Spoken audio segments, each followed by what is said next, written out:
Hello everyone. Before we dive in, don't forget to like the video, subscribe to the channel, and drop a comment telling me where you're from and what time you're watching. This helps YouTube show you more stories like this one. Now let's get started.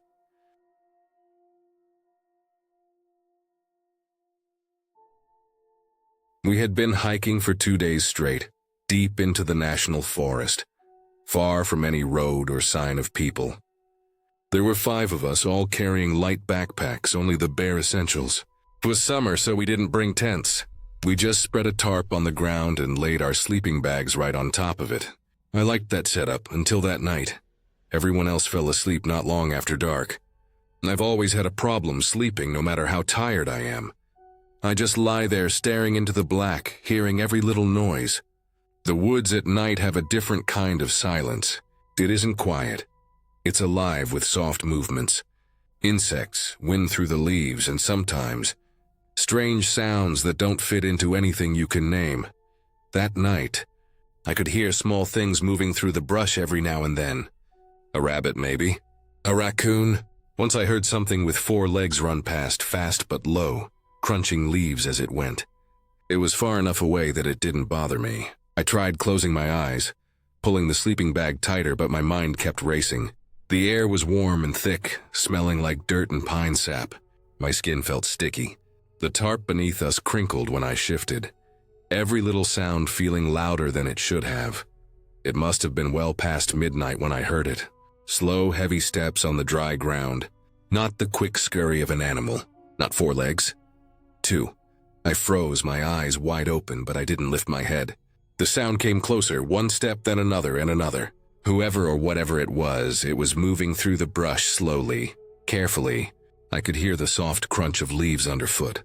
At first, I thought maybe one of my friends had gotten up to pee. But these steps weren't coming from our camp. They were coming toward it. They stopped right at the edge of the clearing, maybe 15 feet away. I could see something there, just barely. A tall, dark shape, like a person standing still.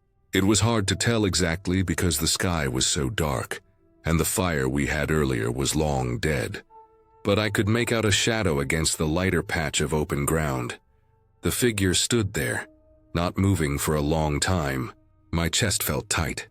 I was trying to breathe quietly. My heart was pounding so hard it hurt.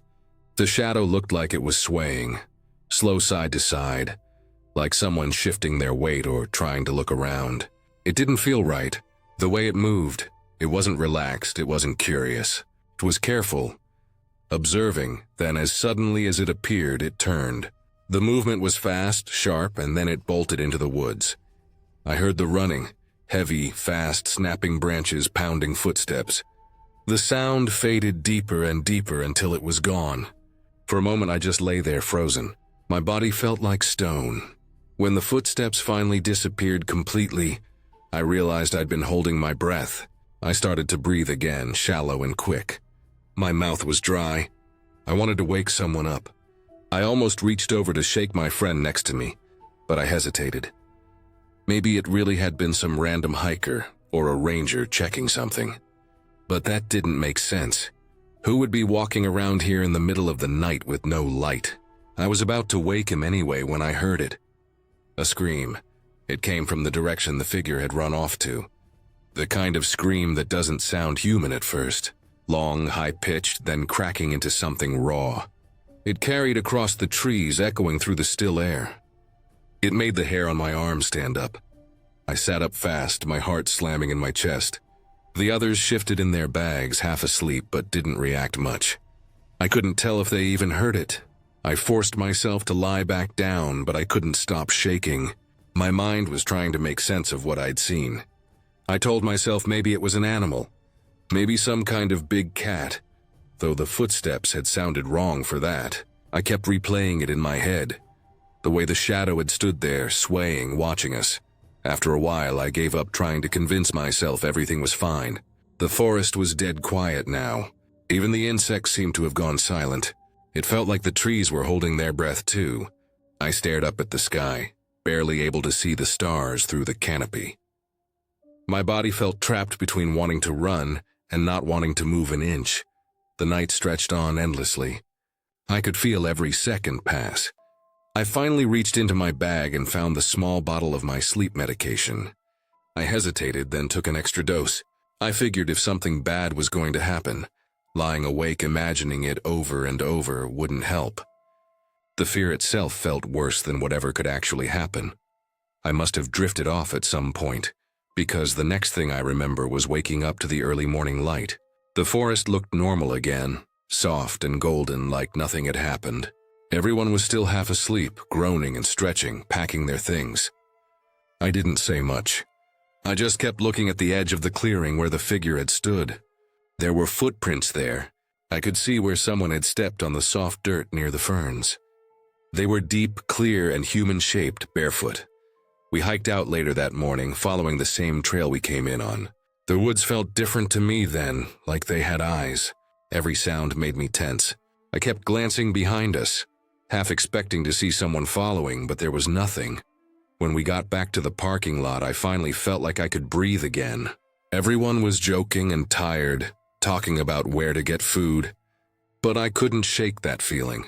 A week later, I read a local article online about a missing person, someone who had been camping in the same forest, around the same time we were there. They had found his backpack a few miles off the trail.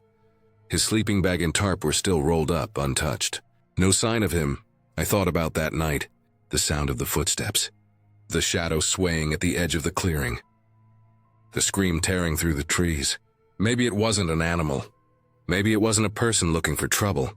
Maybe it was someone already lost, desperate, confused, stumbling through the woods and seeing our campfire as the only sign of life. I'll never know. But every night since then, when I try to sleep, I can still hear those footsteps coming closer through the dark, slow and careful, stopping just 15 feet away.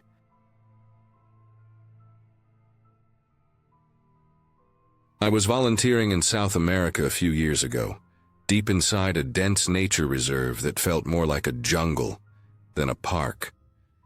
The air there always smelled thick, sweet from the plants but sour from the damp rot underneath. The humidity clung to everything. My clothes were always wet, even when it wasn't raining. The mosquitoes were everywhere, buzzing like static in the air. The local rangers told me to always keep the nets tight, always use the strong bug killer, and never sleep without protection from the insects. I had prepared myself for bites, for heat, for long hikes, but nothing could have prepared me for what I saw inside that room one night. The building I was staying in was old, built mostly from rough wood and brick that had warped and cracked over time. The floors creaked with every step, and the walls looked as though they were sweating from years of trapped moisture. My room was small, with one window that barely opened and a single bed covered with a thin mosquito net. It wasn't much, but I was too tired each night to care. The days were long, clearing trails, taking notes on wildlife, and trying not to get burned by the sun that never seemed to give up. When I finally came back to my room, I would throw my pack on the floor, spray the corners with bug killer, and lie under the net, exhausted. The nights were loud. The jungle never really went quiet. There were constant noises, chirps, clicks, croaks, rustling from the canopy. Sometimes something would run across the roof, and you could hear claws dragging lightly over the wooden boards. I told myself it was monkeys or small mammals, but the sound of their feet moving right above my head always made me tense. Still, after a few nights I got used to it. I learned to sleep through the noise, through the distant howls and the whine of insects brushing against the net. One night, after another hot and tiring day, I lay in bed under the net, staring at the ceiling. My flashlight was next to me, still slightly sticky from bug spray residue. The room was dark except for a weak strip of moonlight that came through the cracks in the window frame. I could feel the movement of air, barely any breeze, just the shifting of the hot night around me. I tried to fall asleep, but I couldn't. I could hear faint scratching somewhere behind the wall. It was slow, like something crawling, then stopping, then crawling again. At first I ignored it. Things moved in the walls all the time here. Geckos, lizards, even small rodents. But the sound kept going. It was faint but constant, like dry paper brushing against itself. I reached for the flashlight, telling myself I was just curious. that I'd check and then go back to sleep. When I clicked the light on, I aimed it toward the noise and froze. At first, I didn't even understand what I was looking at. Along the edge of the wall between the bricks, something moved. Dozens of thin, jointed legs twitched and shifted back out of sight when the light hit them. I moved the beam along the wall and saw more. In every small crack, in every warped gap in the wooden panels, there were legs. Not just one type either. Some were thin and hairless like black wires. Others were thick and covered in short brown hair. Some were so small I could barely see them, while others looked large enough to spread across my hand. The closer I looked, the more I realized they weren't just legs. They were entire spiders hiding inside every crevice of the room. They didn't scatter when the light hit them. They just stayed there, twitching slightly like they were waiting for the dark to return. The walls looked alive. Every slit, every corner was filled with them. I slowly turned my flashlight toward the ceiling. The old boards above me had small gaps where the light shone through, and in those gaps, I could see more of them. Legs shifting, curling, some reaching out slowly and then pulling back again. My stomach felt tight, and I could feel sweat running down my back. Not from heat this time, but from fear. The only thing between me and those spiders was the mosquito net. It was meant for mosquitoes, not spiders, and I couldn't stop thinking about how easily some of them could crawl through, or chew through if they wanted. I wanted to run out of the room, but outside was the thick jungle night, filled with things that could bite or sting or worse. I forced myself to stay still. The flashlight beam trembled in my hand. The smell of the bug spray hung heavy in the air, sharp and chemical, but it didn't seem to bother them. I thought about how many nights I'd slept there, with those things inches away from me, maybe crawling near my bed while I slept. The thought made my skin crawl. I tried to calm myself down, breathing slowly, keeping the light steady. I scanned one corner near the floor and saw a group of them, clustered together. Legs tangled. One of them was massive, its body thick and dark, and it shifted when the light hit it, crawling deeper into the crack. The movement made the rest of them twitch, as if connected somehow. I could feel something inside me twist, a mix of disgust and panic. For the rest of the night I couldn't sleep. I lay there under the net, the flashlight in my hand, the beam turned off but ready. I could hear faint movements, legs brushing against wood, something dropping lightly onto the floor and then crawling away. I kept imagining one of them finding its way into the net, landing on me, crawling across my skin. Every little tickle of sweat felt like a spider leg. When the first bit of light came through the window, I got up slowly, trying not to touch the walls. My skin was covered in goosebumps. I stepped outside and breathed the thick morning air, grateful to be out of that room. When I told one of the local workers that I thought there were spiders in my room, he just nodded, like it wasn't anything new. He said the old buildings were full of them, that they liked the cracks because it stayed cool inside. That day, I packed my things and moved to one of the newer buildings closer to the main camp. It wasn't much better, still hot, still full of bugs, but the walls were solid and I could finally sleep again without feeling the weight of hundreds of legs just inches away. Still, that image never left me. The walls of that old room, alive with movement, filled with silent shapes waiting in the dark. Even now, years later, when I see a small crack in a wall or a dark space between wooden boards, I can't help but imagine what's inside. Not ghosts, not monsters, just spiders, hundreds of them, hiding where you can't see them, waiting for the light to go out again.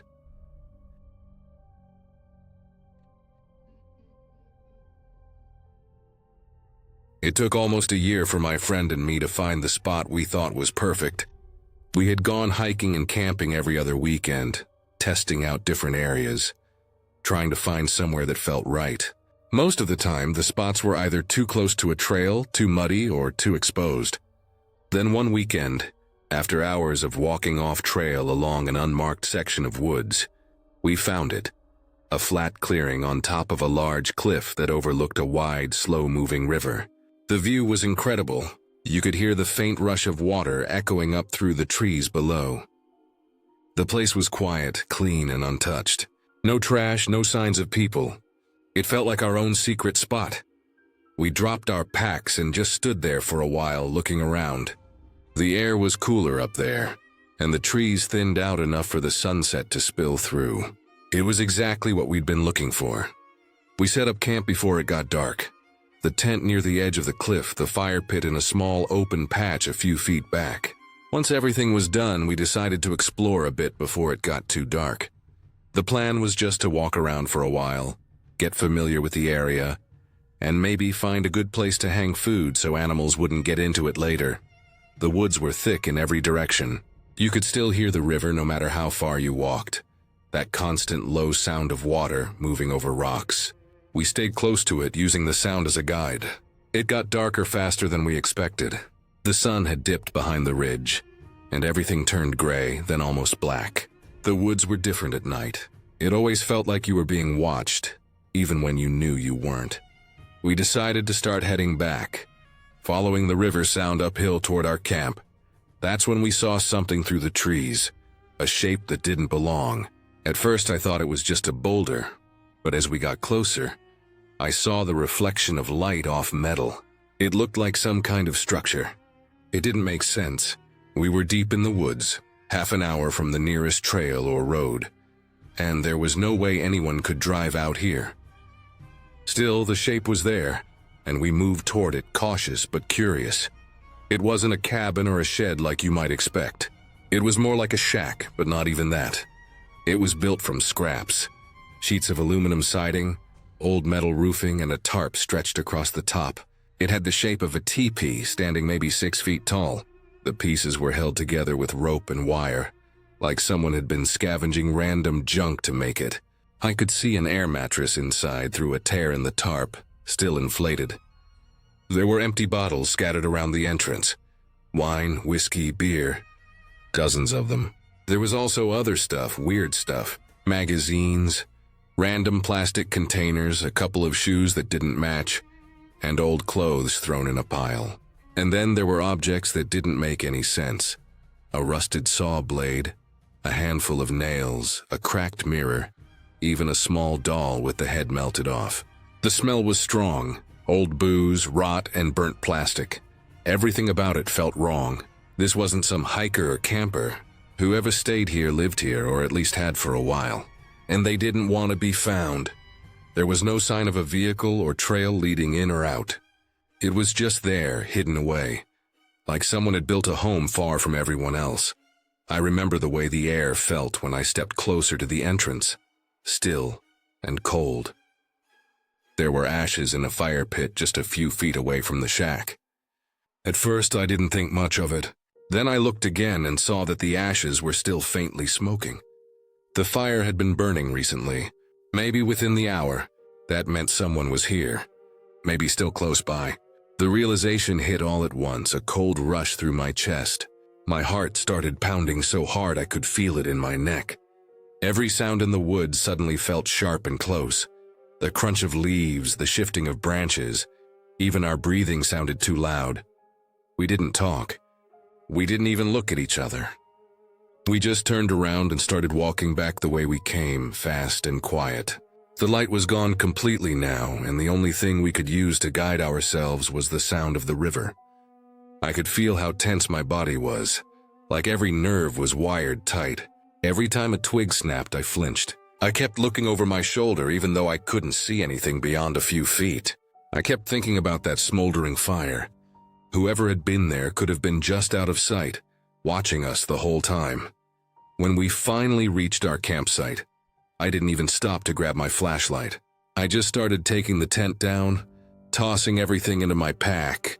My hands were shaking so bad I dropped half of what I picked up. The forest felt wrong now. The quiet wasn't peaceful anymore. It was heavy, like something waiting to happen. I could still hear the faint crackle of the fire we'd made earlier, now burned low, and it made me think of the one near that shack, still smoking when we found it. I kept imagining someone standing in the dark, following the sound of us packing up, just waiting for us to stop. We didn't take the same route back. We just started moving downhill, away from the cliff, following the river until we hit something familiar. It was blind panic more than planning. Branches tore at our arms, roots caught our feet, and the darkness made every step dangerous. At one point, I tripped and slid down a small slope, skinning my leg. But I didn't care. I just wanted to get out. We must have walked for over an hour before we finally saw the faint reflection of the road through the trees. When we stepped onto the gravel, I remember the relief that hit me. It felt unreal, like stepping back into safety after being somewhere we shouldn't have been. We never went back for anything we left behind. Not the food, not the gear, nothing.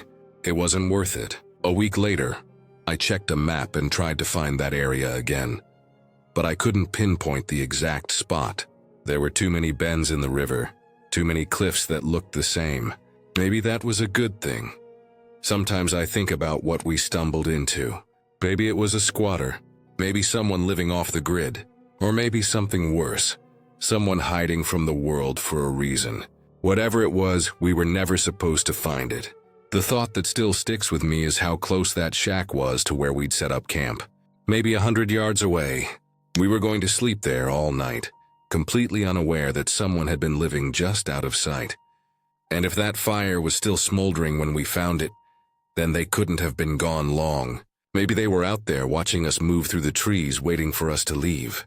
Every time I think about it, I remember that smell of burnt wood and metal, and the way the ashes still glowed faintly in the dark.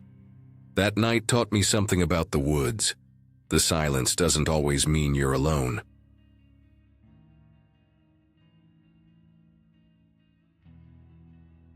That memory has stayed with me for over 20 years, buried deep but never really gone. I was young then, too young to understand fear the way adults do, but that night carved itself into my mind in a way that nothing else ever did. We used to camp at the same spot every summer, a quiet, woodsy campground tucked far back along a rough gravel road. My parents loved it there. It had everything they wanted. Tall pine trees that blocked out most of the sun, a river nearby, and enough distance from the nearest town that you could forget there was anyone else in the world. That particular summer, everything felt the same at first. The smell of pine needles, the sound of crunching dirt under boots, the constant hum of cicadas. It all felt safe and familiar. My dad parked our old station wagon in the same patch of dirt, and we started unloading the gear we always brought. The tent, the cooler, the lanterns, the folding chairs. I remember the sound of the zippers and the faint smell of gasoline from the lantern fuel. The air felt hot and thick, and the bugs were already out even though the sun hadn't set.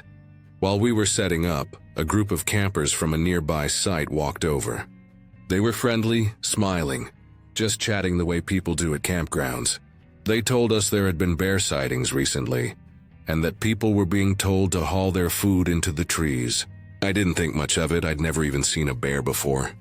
The man offered my dad some rope in case we needed to hang our food. I remember my mom looking uneasy, tugging on her sweater sleeves even though it was warm. My dad brushed it off, saying something about how a bear wouldn't bother coming into a busy campground. That night was calm. We cooked, we laughed, and I remember lying in the tent staring at the ceiling as the fabric glowed orange from the campfire outside. I could hear my parents talking quietly after my sister and I were told to go to sleep. The soft crackle of firewood, the buzz of crickets. It was peaceful in that heavy, wooded way that makes you feel like the world is standing still.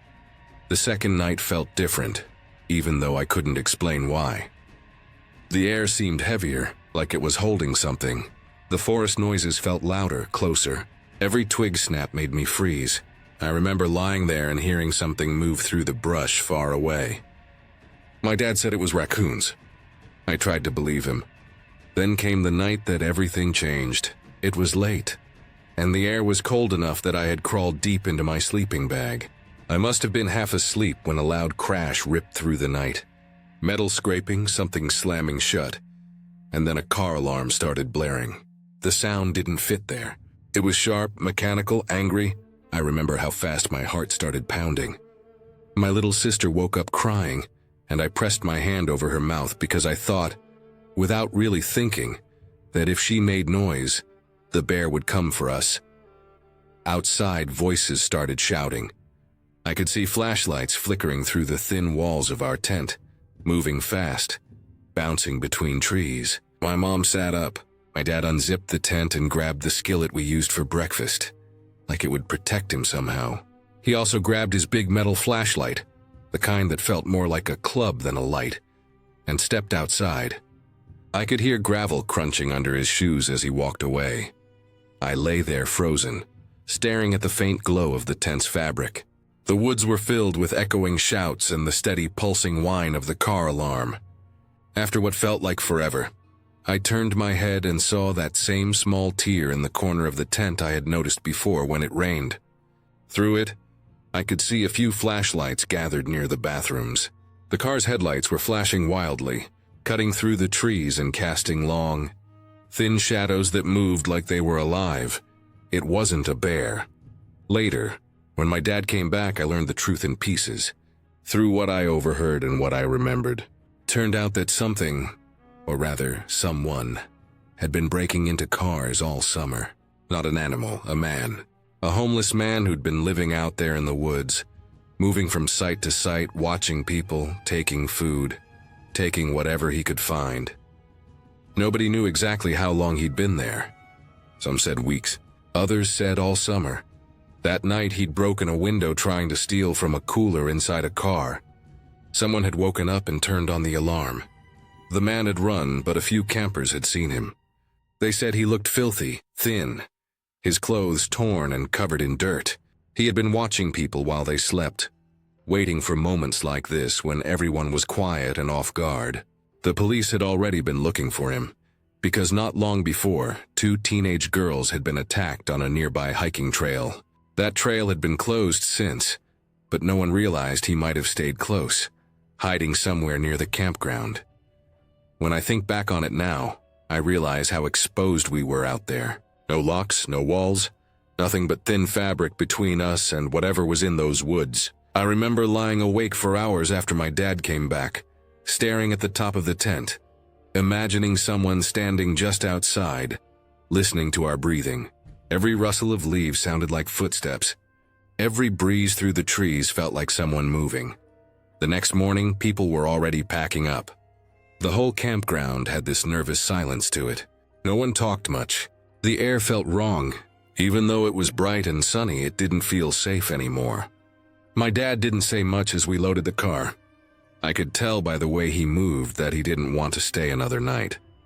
My mom's face was pale, her eyes scanning the woods every few seconds. We left that day and never went back to that spot again. After we moved, we stopped camping altogether. My dad said it was just too much trouble, but I think that night had changed him too. Even now, more than 20 years later, I can still remember the sound of that car alarm echoing through the trees, the distant flashlights bouncing around the dark forest, and the strange feeling that something had been watching all of us from just beyond the light. Sometimes, I think about how many nights we must have slept out there, while that man was hidden somewhere in the same woods, close enough to hear us laugh, eat, and talk. It makes me wonder how many times he stood just out of sight, waiting for the right moment to move. That campground doesn't exist anymore.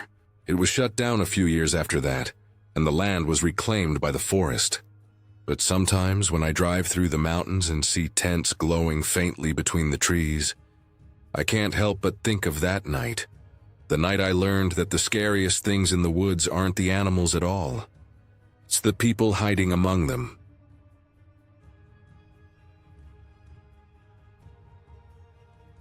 I was spending 3 days kayaking on the Coorong, a long stretch of saltwater lagoons that ran parallel to the coast of South Australia. I had been looking forward to it for months. I wanted some time alone, away from people, away from the noise of the city. It was supposed to be peaceful. Just me, the water, the sand dunes, and the sound of native birds echoing across the flat open space. The air out there always smelled faintly of salt and mud, a mix of sea breeze and decaying reeds. It was quiet, calm, the kind of place where time seemed to move slower. On the first morning, I paddled for hours without seeing anyone. The water was glassy, reflecting the dull gray clouds that had started to roll in. I stopped to eat around midday, drifting slowly near the shore. I remember thinking how empty the whole place felt. No voices, no engines, just the occasional bird or splash of a fish. That's when I heard it. It wasn't a human scream, not exactly. It was sharp, high-pitched, like metal being torn. Like something screeching through its throat. It cut across the water and bounced off the dunes behind me. For a few seconds, I just sat there holding my paddle, waiting for it to happen again. When it didn't, I told myself it was just some kind of bird. About an hour later, I came across something on the beach. At first, I thought it was a person lying face down near the waterline. I felt a jolt in my stomach and started paddling toward it, heart hammering. As I got closer, I realized it wasn't a person, it was a seal. Or what was left of one. The thing was torn apart, pieces of it spread across the sand. It looked fresh, the flesh still wet and dark, the rib cage cracked open.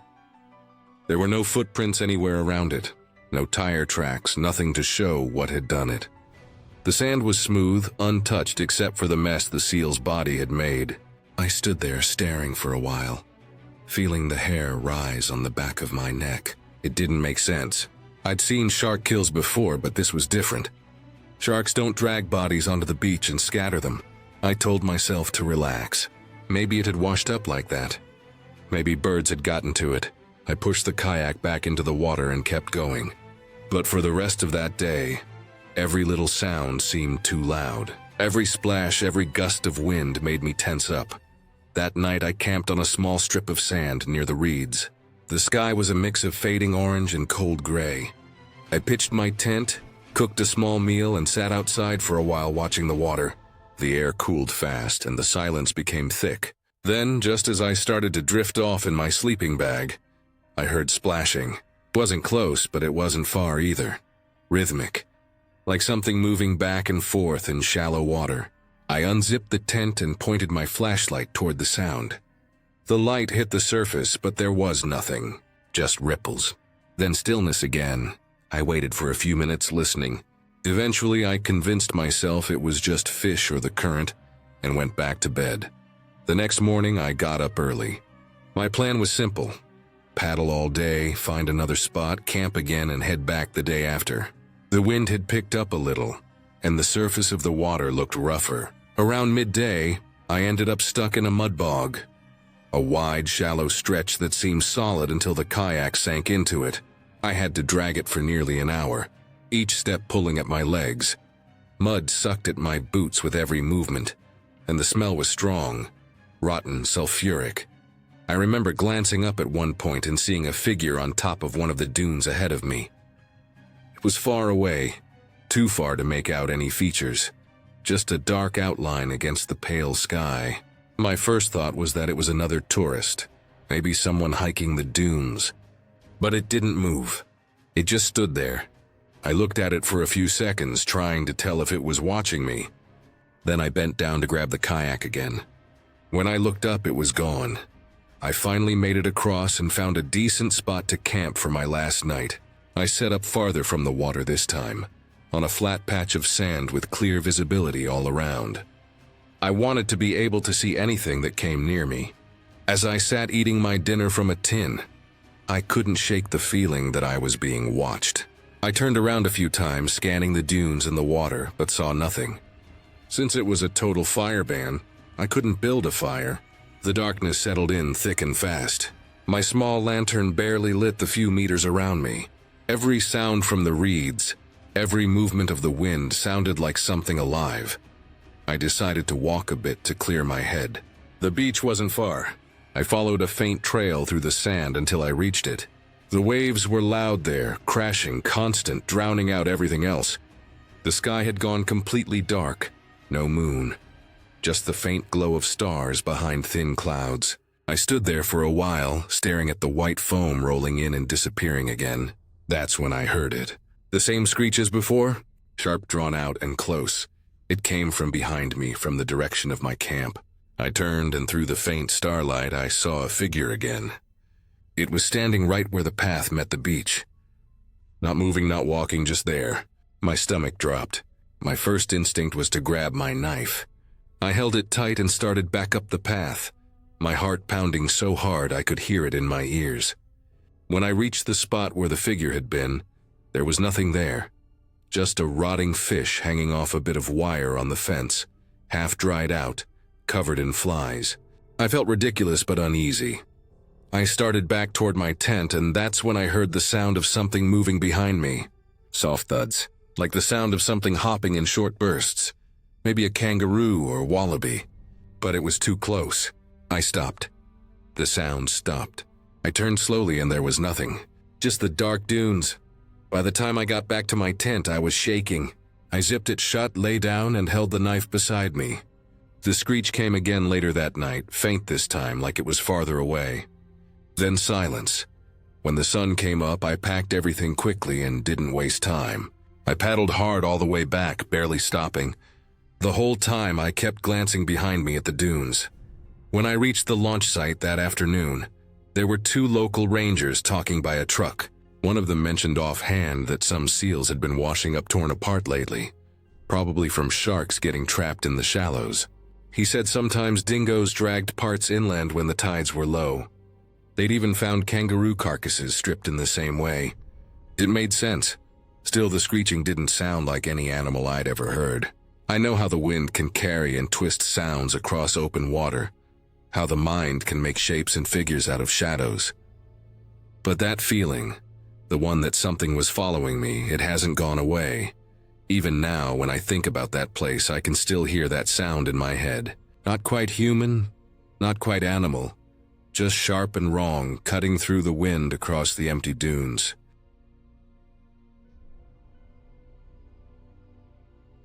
It was early in the morning when my dad and I started the hike toward the waterhole. The air was dry and sharp, the kind that burned your throat a little every time you breathed. Australia was in a bad drought, and everything felt like it could catch fire if you rubbed 2 sticks together. The ground was dusty and cracked, and even the trees looked tired. We carried our packs with food, tents, and a small inflatable boat. The plan was to hike a couple of hours to the waterhole, inflate the boat, and paddle to a small island I'd heard about from a few locals who used to camp there years ago. The hike itself was rough. The bush was thick in some parts, almost closing around the narrow trail. Twigs cracked under our boots, and flies wouldn't stop landing on our faces. I could feel sweat trickling down my back before the sun was even high. We didn't talk much. My dad liked silence when hiking, just the sound of boots and the distant buzz of insects. After about 2 hours, the trees opened up and we reached the waterhole. It looked smaller than I expected, like the drought had taken a good chunk of it away, but it was still beautiful. The water shimmered in the sunlight, surrounded by dry reeds and big rocks. We inflated the boat using the small hand pump we brought and pushed it into the water. It took us about 10 minutes of paddling to reach the small island in the middle. The front of it was sandy, soft and open, but the back half was thick with bush, dense shrubs, twisted trees, and dry leaves everywhere. You could hear small rustles deep in there, probably lizards or birds moving around. We set up our tents near the sand facing the water, with the fire pit a few meters away. The sun was harsh but started to soften as the afternoon came. We went fishing with small lines we brought and caught a couple of bream. We cooked them over the fire as the sky turned orange and purple. The smoke from the fire drifted lazily across the water, and everything felt calm.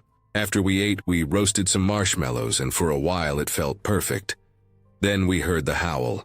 It came from far across the water, long and sharp, the kind that makes the hair on your arms rise.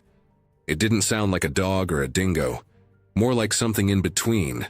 It echoed around the waterhole, bouncing off the trees. We both froze when we heard it. I remember the stillness after it, like the whole bush went quiet for a few seconds. No frogs, no birds, just the sound of the wind. We didn't talk about it. We just made the fire bigger. My dad started gathering every bit of wood we had nearby. We wanted that fire to last all night, bright enough that if you had to step out of your tent, you wouldn't be walking into darkness. After a while, the fear dulled down a bit.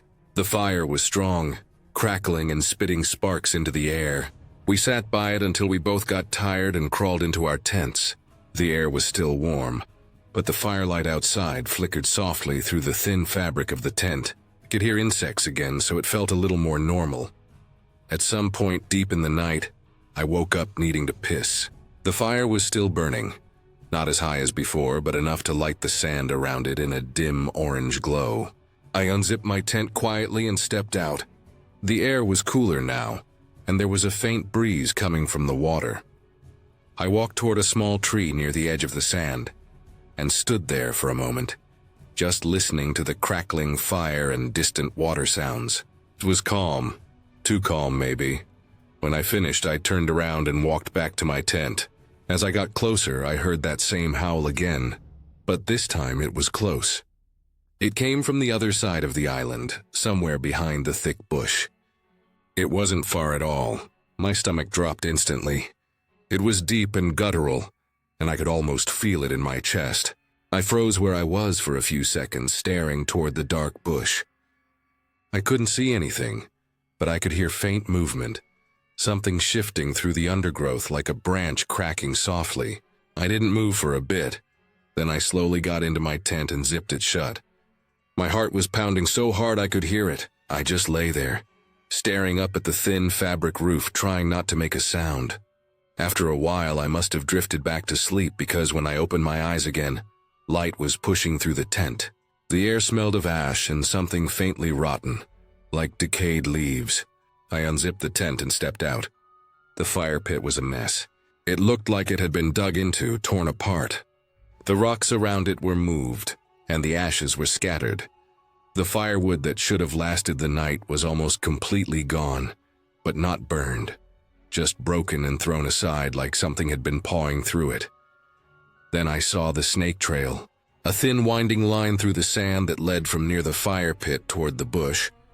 It was small, maybe from a baby python or something harmless, but it looked odd. There were also some marks near our gear. Our food bag had been pulled apart, and some of our smaller items were gone. A fishing glove had been chewed, the rubber torn and ragged. One of our plastic containers had deep bite marks in it, small but sharp, like from a dog's teeth. My dad was already up, standing near the water, staring at the bush line. There wasn't much to say. Whatever had come through our camp had done it quietly, right under our noses. I thought about that howl again, how close it had sounded, how deliberate it felt. It wasn't random noise. Something was watching us that night. We cleaned up and packed everything quickly. The boat ride back felt much longer. I kept glancing back at the island as it got smaller and smaller in the distance. The sand at the front looked peaceful again, shining in the sunlight, but the bush behind it looked darker than before. I couldn't shake the feeling that whatever had come through our camp had been there long before we arrived. Maybe living in that dense back part of the island where we never went. When we reached the other side, I looked back one last time before we started the hike out. The wind moved through the trees on the island, and for a second I thought I saw something shift near the bush line, just a flicker of movement. It could have been anything, an animal, the wind, but it made me pick up my pace. That was the last time we camped there. Not because of the noise or the mess, but because there's a fire ban now, and the area's closed off from camping. Part of me is glad. Every time I think about that night, I remember how close that howl was, how something had walked right into our camp and torn apart the fire while we slept. I've camped a lot before, but I've never seen anything like that. It wasn't ghosts or monsters, just something real and alive, out there in the dark watching, even now. When I hear a dog or a coyote howl from far off, it takes me straight back to that night. The glow of the fire, the quiet water, and that sound coming closer through the bush until it was right there on that small, forgotten island.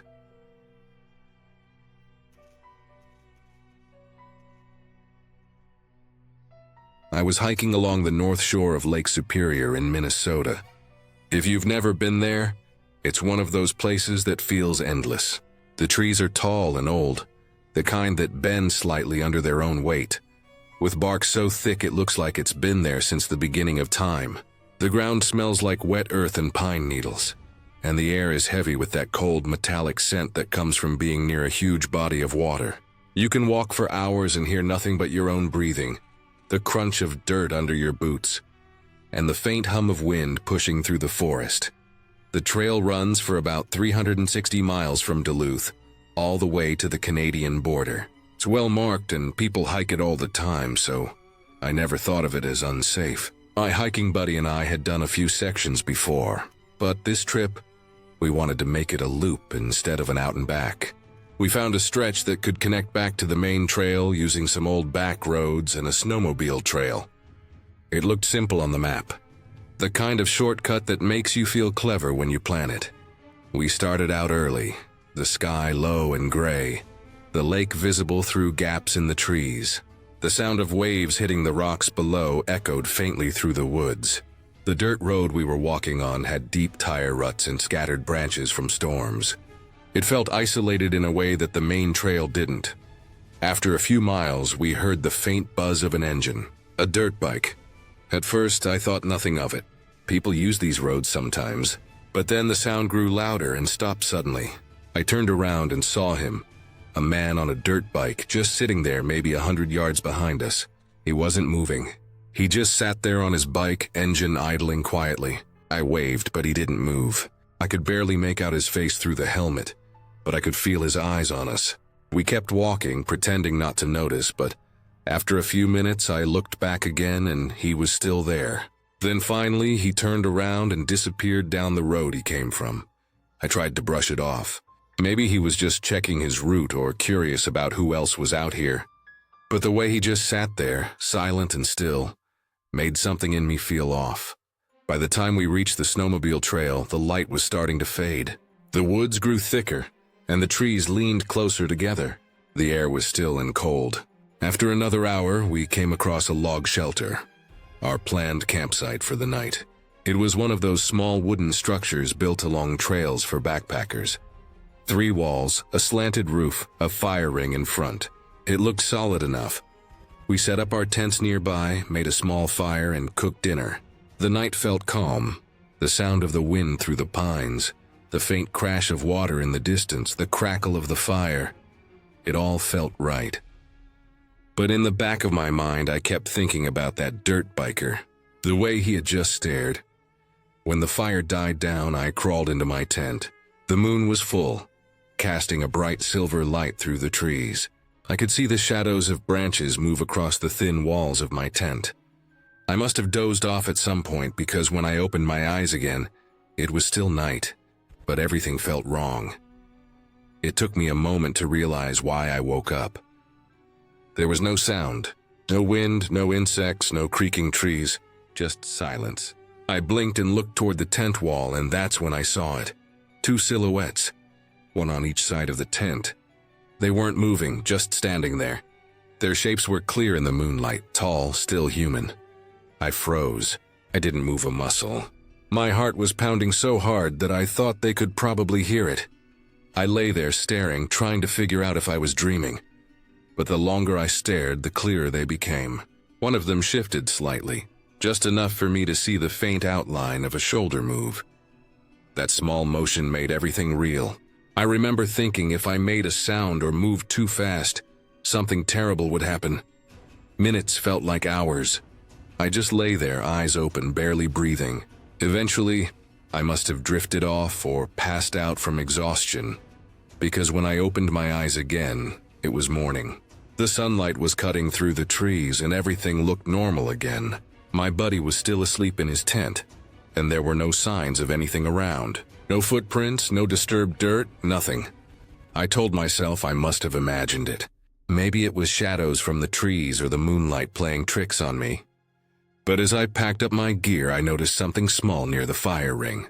An old glove. It looked like a work glove, the kind someone would wear while handling machinery. It was damp, muddy, and had a tear across the palm. I didn't remember seeing it the night before. We kept hiking that day, following the snowmobile trail until it reconnected to the main hiking path. The forest seemed quieter than before, like the air itself was heavier. A few miles later, we found fresh tire tracks crossing the trail. They were thin, spaced close together, like a dirt bike.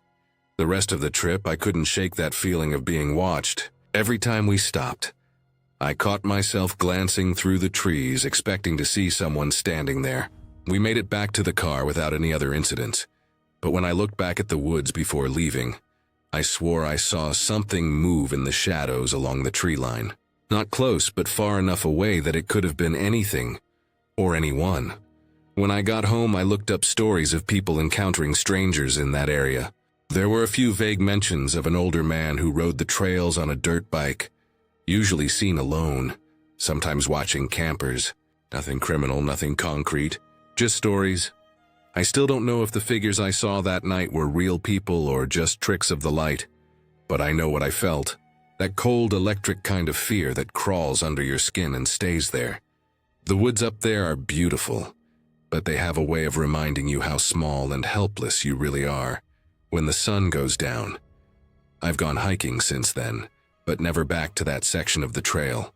Every time I think about going, I remember waking up under that full moon, staring at those two motionless silhouettes pressed close to my tent, and realizing that out there, in all that dark space between the trees, someone or something was awake and watching.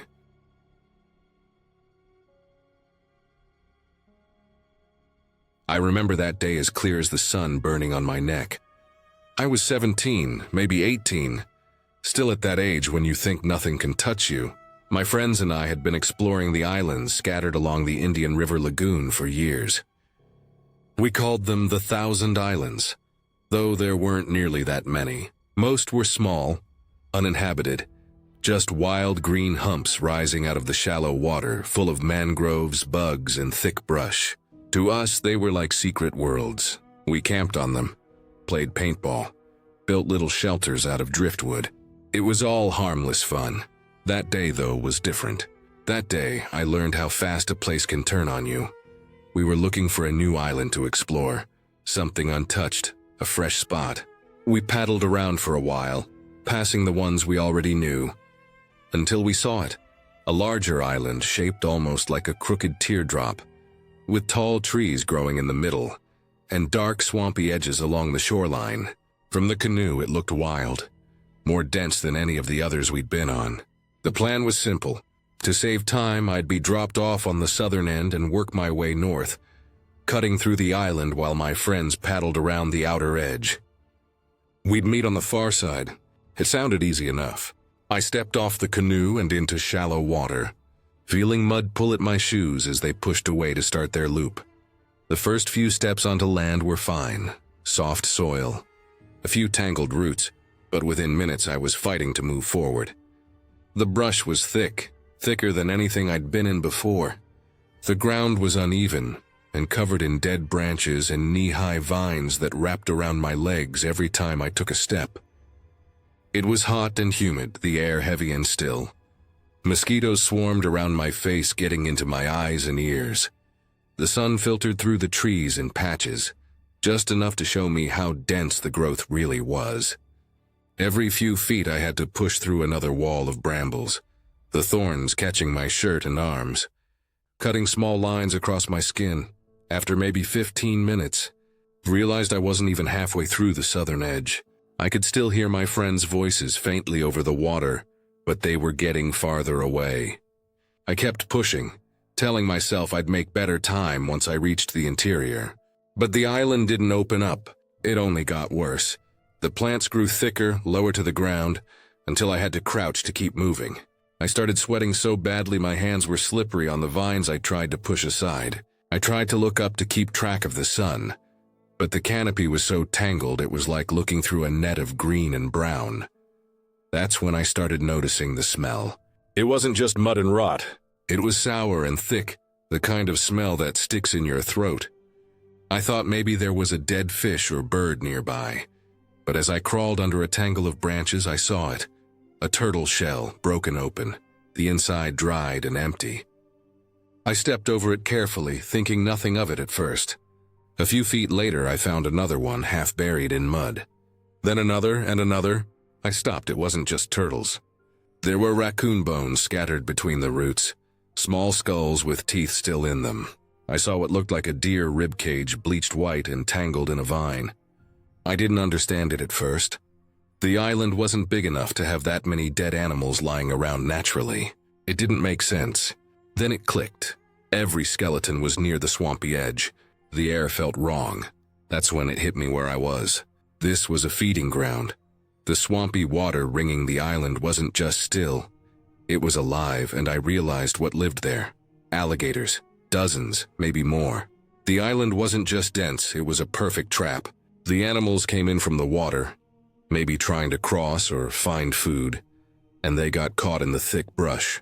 They couldn't move fast enough, and that's where the gators got them. That's why the ground felt so churned up, so hollow in places. It had been dug and trampled by animals struggling. The thought made my stomach twist. I turned around to head back the way I came, but I couldn't tell which direction that was anymore. The brush all looked the same. My arms were bleeding from pushing through the thorns. Every few steps I thought I heard something heavy slide through the water nearby, just on the other side of the vines. The sound of something moving slowly, dragging against the mud. I froze. The silence after that sound felt heavy, like the island was listening. I wanted to yell, but I didn't. I knew making noise would only make it worse. I started moving faster, half crawling, half running, my backpack snagging on branches until I ripped it off and left it behind. The ground squished under my hands and knees, warm and wet. I could feel roots and shells under the surface. I tried to aim for the direction I thought the open water was, but it felt like the island was folding in on itself. Every direction looked the same. Green and brown walls of tangled vines and black water that shimmered just beyond them. Then I heard something behind me, a deep splash, then another. Something big had moved into the shallows. I didn't look back. I started running harder, tripping over logs and sliding on mud. I could hear my own breathing, sharp and fast. My legs burned. The ground sloped slightly, which told me I was getting closer to the water. The smell of the lagoon was stronger now, salt mixed with rot. I kept going until I saw open sunlight glinting through the brush ahead. I stumbled through the last few yards, crashing through the vines until I fell forward into knee-deep water. It wasn't the shore I'd started from, but it was open water, and that was all I cared about. I started waving my arms and yelling as loud as I could. My voice came out cracked and hoarse, but it carried. I saw the canoe turn sharply and start paddling toward me from across the bay. I didn't move from the spot. I just stood there panting, waiting, staring back at the tree line I had just come from. When they finally reached me, I climbed in as fast as I could. My hands were shaking so badly I almost dropped the paddle they gave me. I looked back once, and for a second I thought I saw the water move near the spot I'd come out. Just a small ripple, like something large had slipped under the surface. We didn't go back. We didn't even talk about it much afterward. I left my backpack there and I didn't care. We named it Hell Island, and that name stuck. Even now, years later, I can still smell that sour air when I think about it. Every once in a while, when I drive past the lagoon and see those green dots of land scattered out there, I wonder if anyone ever set foot on that island again. I doubt it. That place wasn't meant for people. It belonged to something else, something quiet and patient, waiting in the murk, under that film of green water.